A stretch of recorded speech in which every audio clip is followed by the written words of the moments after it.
brigar por paçoquinha, brigar por doce, na escola brigar por lanche. Tem crente assim, que ainda eles têm muito tempo de fé, 10, 15, 20 anos de fé, mas ainda estão brigando por paçoquinha, brigando por coisa besta. A palavra usada por Paulo para carnal no grego é népios, significa uma criança que não sabe nem falar direito. Você já conheceu um crente assim? Sim, ele abre a boca para falar e falar besteira. Você não vê ele falar de Jesus, você não vê ele orar, você não vê ele contribuir, você não vê ele na igreja, ele aparece só na missa do 7º dia, né, e assim por diante. É complicado esse tipo de gente. Não há nada mais estranho que um adulto vivendo e falando como criança. Você já imaginou se eu começar a pregar como criança aqui para você? Eu começar a fazer palhaçada de criança, eu começar a fazer bilu, bilu, bilu, fica estranho, né? Porque eu sou adulto. Tem a hora de brincar, adulto sabe a hora de brincar, criança não, criança brinca, criança é criança, criança não paga internet, não paga água, não paga luz, não compra comida, ela não está preocupada, a criança brinca, e o adulto? O adulto trabalha. Se você é um cristão adulto, maduro, você precisa trabalhar para Jesus. Se você ainda não entendeu que você tem uma responsabilidade diante do reino de Deus, você ainda é uma criança. Na fé, precisa crescer, precisa amadurecer. E a pessoa espiritual é alguém que foi regenerado, assim como o carnal, mas o carnal ainda é nenenzinho na fé, porém, de fato, se comprometeu com Jesus e com a missão. Pessoas espiritualmente maduras não perdem tempo com coisas banais. Amém? Vocês viram o que está acontecendo no mundo? Vocês viram lá nos Estados Unidos? Mais uma tragédia? Eu estava vendo uns vídeos aí que mandaram para mim aqui no Brasil também.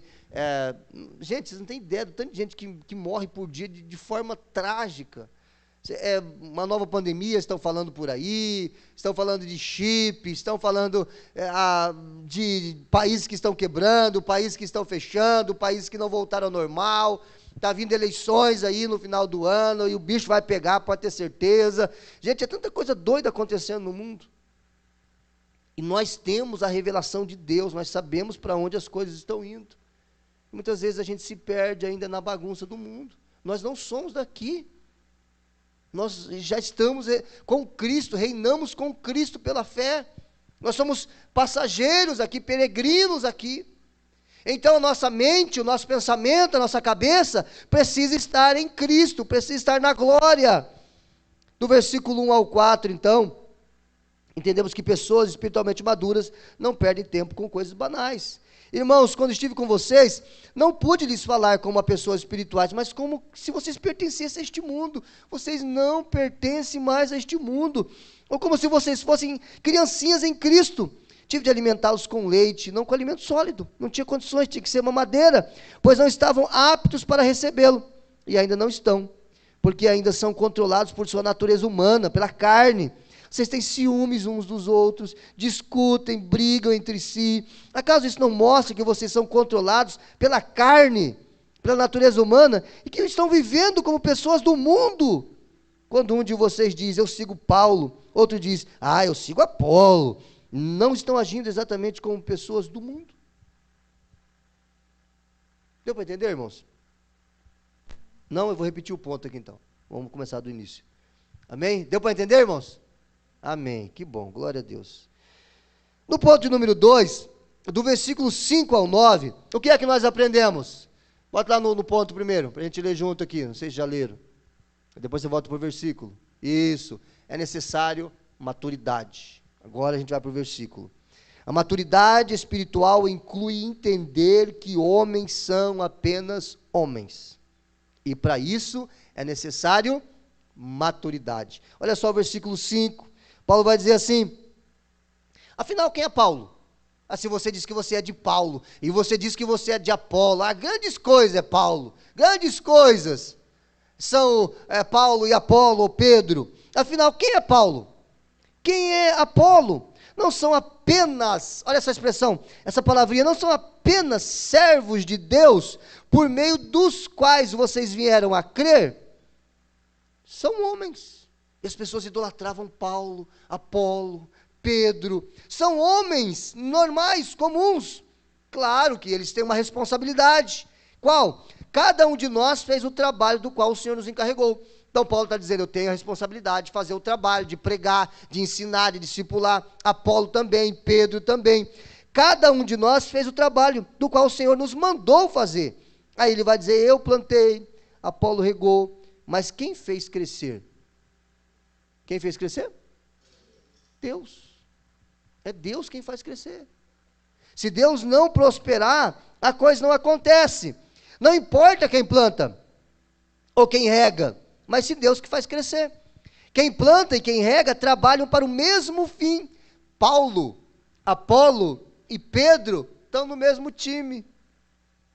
Por que vocês estão divididos? Se os líderes estão no mesmo time, nós precisamos também jogar no mesmo time. Quem planta e quem rega trabalha para o mesmo fim, e ambos serão recompensados por seu árduo trabalho, pois nós somos colaboradores de Deus, e vocês são lavoura de Deus, e edifício de Deus. Não seguimos homens, precisamos entender que seguimos a Jesus, seguimos a Cristo. Os líderes chamados por Deus serão recompensados pelo seu trabalho, mas também serão cobrados pelos seus erros.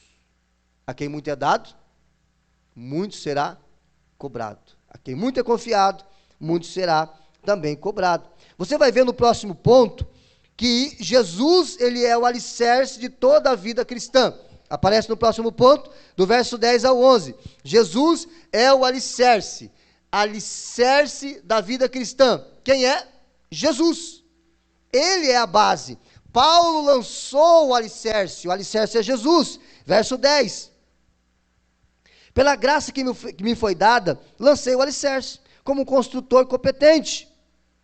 E agora outros estão construindo sobre ele.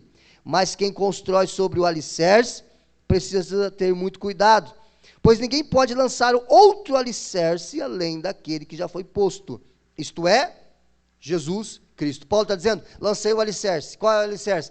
Jesus.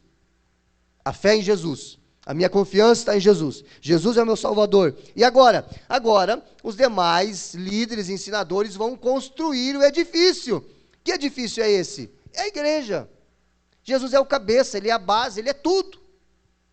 Então a nossa vida precisa estar alicerçada em Jesus.